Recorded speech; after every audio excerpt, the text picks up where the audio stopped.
Yes. End of the day, Tuesday, July 22nd. And this one I'm evaluating a turn decision. I think I missed a bet, and it cost me the chance to win this pot. But let's dive in and find out if I'm right. Deep stack poker, early-ish stages of a tournament. And I am on the button with King 9 of hearts. And it folds around to us. And so we get to play half our hands. King 9 is definitely in there. All your suited aces, suited kings, suited queens, most suited jacks, almost all your suited tens. Tons of stuff. Tons of stuff. We bump it up. And small blind decides to 3-bet us. Here's their range. Big suited aces, some offsuit smaller aces as a bluff. They're supposed to jam a lot of this stuff. Jack 10, Queen 10, King 10. I don't think people are doing that very often at these smaller stakes tournaments, not for 35 bigs or whatever. So those are probably some a little bit in their raising range, but mostly probably in their calling range, honestly. And then they do some medium pairs and up as a raise. All right. So there's a decent amount of ace X, right? A little bit of king X in that raising range and some pairs. Now, I see a lot of people fold this. This is not a fold, guys. This is not a fold. Suited kings play really well. All your suited aces you're going to play. You're going to 4-bet bluff some of your worst suited aces. But this is definitely a call. And that's what we do. In position. And the flop comes king high. All right. Our opponent's going to bet most of their hands on this board. Why? They were the 3-better. And it's got one Broadway card. And it's a dry board. Equals range bet for them. And you can see GTO Wizard agrees. Either a 25% bet or a 50% bet. They do 25% with everything they got. We are ahead of a lot of their hands. Notice that. So what do? This is a call. All the time a call.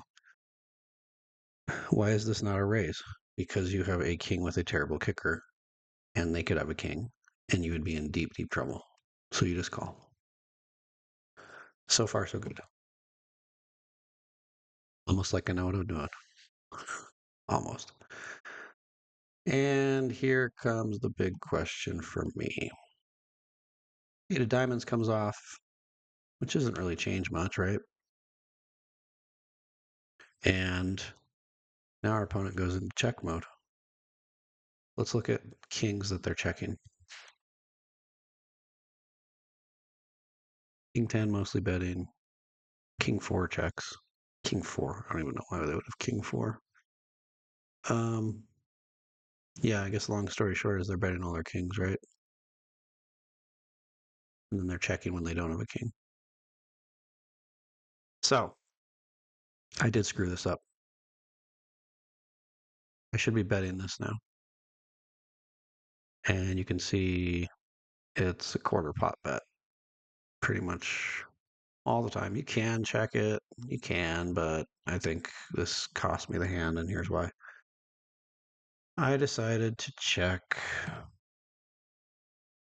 and then the worst goddamn card in the deck came out.